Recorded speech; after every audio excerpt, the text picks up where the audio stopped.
आलमी मंडी में पेट्रोलियम मसनूआत की कीमतों में कमी का समर। हुकूमत ने पेट्रोल की कीमत 10 रुपए फी लीटर कम कर दी। वज़ीर खजाना इसहाक डार ने प्रेस कॉन्फ्रेंस में ऐलान कर दिया, डीजल 7.5 रुपए सस्ता कर दिया गया। इत्तलाक रात 12 बजे होगा।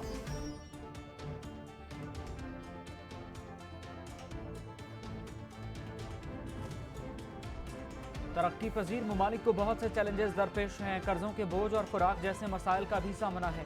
वज़ीर ख़ारजा बिलावल भुट्टो का G77 ममालिक के इजलास से खिताब। कहा, IMF शराइत पर नजरसानी जरूरी है।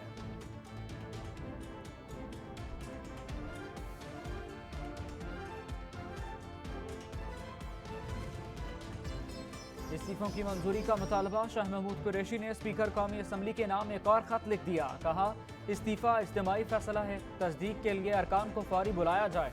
राजा परवेज अशरफ ने हुकूमत की मां पर जानिबदार रवैया इख्तियार किया। 123 में से सिर्फ 11 इस्तीफे मंजूर किए गए। चोरों को एनआरओ देकर मुल्क के साथ तारीखी जुल्म किया गया। कौमी खजाना लूटने वाले बहती गंगा में नहाकर पाक हो गए, अब दोबारा नकब लगाने की तैयारी में हैं। इमरान खान के लफ्जी वार। कहा, मुल्क दिवालिया होने के करीब आ चुका और 1100 अरब का डाका डालने वाले को माफी मिल गई।